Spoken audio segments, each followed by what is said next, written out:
Oh my gosh, that is so cool. Let's do a quick comparison for reference.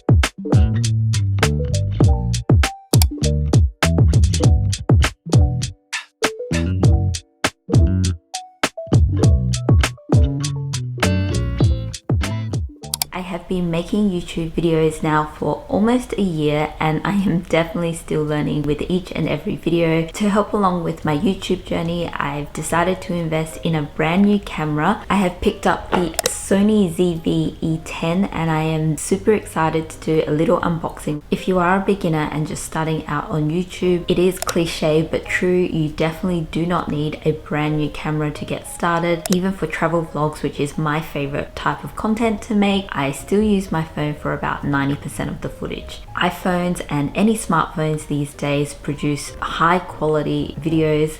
However, for sit-down talking videos such as this one, personally I prefer a dedicated camera, and that's purely because I need to save storage on my iPhone and iCloud and to help keep my files organized, because I find that if it is all on my iPhone, it's very hard to separate the footage afterwards. But you definitely don't need one to start making YouTube videos. I'm currently filming on the Sony ZV-1. I absolutely love this little camera and I would still highly recommend it as a first or beginner camera. It is so compact, so easy to use. I just set it on intelligent auto mode and just hit the record button. I never really fiddle with any of the settings and it just turns out pretty okay. However, I decided to invest in the Sony ZV-E10, often described as the big brother or sister to the Sony ZV-1, because there are some features on this camera that are more well suited to my use case for making YouTube videos, and while they are minor differences, they were huge considerations for me. I'll share a brief comparison and talk more about the features once we unbox it. I am so excited, so let's go ahead and unbox the camera. Okay, it comes with the instructions. I am notorious for not reading any of the instructions. There is the power charger, another power charger. So it looks to have 3 different regions. Then we have the power adapter, a USB-C charger. Also inside is the battery pack. I also brought a backup pack because I always need a backup. It comes with a Sony neck strap. Also in the pack is the wind muffler, also called a dead cat, for the onboard microphone. And then we have the camera. That is so cool. Let's talk about some of the features. Similar to the Sony ZV-1, it shoots in 4K. It has the flip out screen, which is for me definitely a must for filming YouTube videos, and also closes for when you're not filming for that added protection. It has the same onboard microphone feature as the ZV-1 as well. The menu buttons at the back also look quite similar. In terms of the port, it also has the microphone port, a headphone port, the HDMI port, and the USB-C port. For cost comparison, at the time of filming this video, both cameras were quite similar in price. I'll make sure to include the prices on the screen. I believe the Sony ZV-1 Mark II may be even more expensive. I've also heard rumors that in 2024, Sony may be releasing the ZV-E10 Mark II, but as of right now, I'm pretty happy to get the first model. Let's do a quick comparison for reference. I don't anticipate too much difference in the actual video quality as they're both recording in 4K, but what I did want to highlight was the difference in the wide angle lens and the cropping size. I definitely feel that perhaps the Sony ZV-1 has more of a wide angle lens, so that's something to keep in mind if you're looking for a camera more so for vlogging. Let me know if you noticed a difference between the quality of the two cameras. I can't see too much of a difference. And I also wanted to test the product showcase feature on both cameras for reference. So this is the Sony ZV-E10 and this is the Sony ZV-1.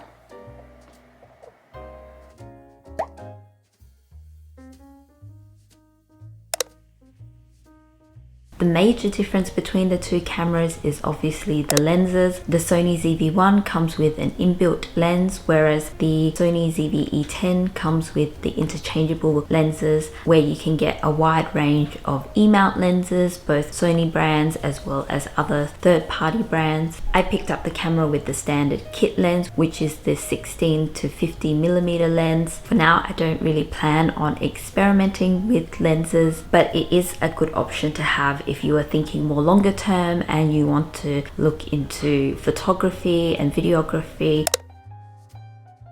For me, the huge consideration was actually battery life. As a beginner making videos, it takes me so long to film. It can take 1 to 2 hours to sit down and film a video, and I found myself constantly swapping out batteries. I do have a couple of spares for the Sony ZV-1, but as I was swapping it out and charging the other batteries, I just found that the battery wasn't charging fast enough, and so I found myself stopping and starting filming. So I just needed something that lasted a bit longer. As a rough comparison, the Sony ZV-1 records for about 45 minutes. For me, it was lasting more closer to about 25 to 30 minutes. The Sony ZV-E10 records for about 18 minutes, so I'm hoping there is just a little bit more battery life in this camera. The Sony ZV-1 is still especially great for vlogging style videos where you're not sitting down and recording for long periods of time, but rather short clips.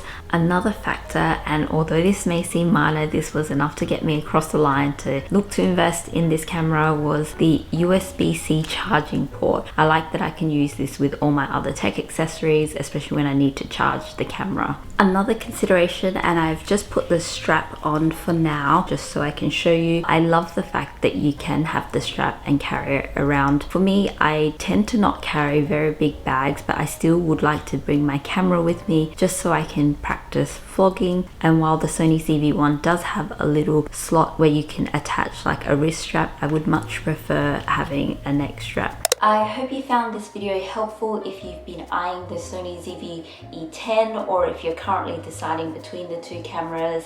As a bit of a tech nerd, I absolutely love both cameras. I think they're great first or beginner cameras, especially if you're starting out on YouTube and you want to go down the pathway of investing in an actual camera. While I definitely don't need two cameras, I'll keep a hold of them for now and provide an update in a couple of months. Thank you so much for watching, and I can't wait to see you in my next video.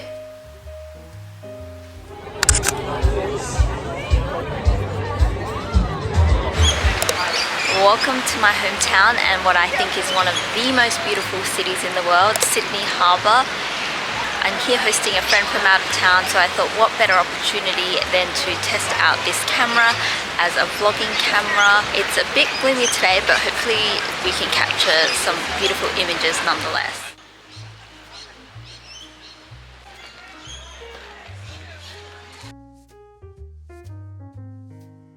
A good tip is the more you vlog, the less you care about vlogging in public. Just keep doing it. You get desensitized to it after a while. How beautiful is that view? It never gets old. If you ever visit Sydney, I highly recommend James Spry's Landing. It is one of the best pubs in the city and provides amazing views of the Sydney Harbour and the bridge.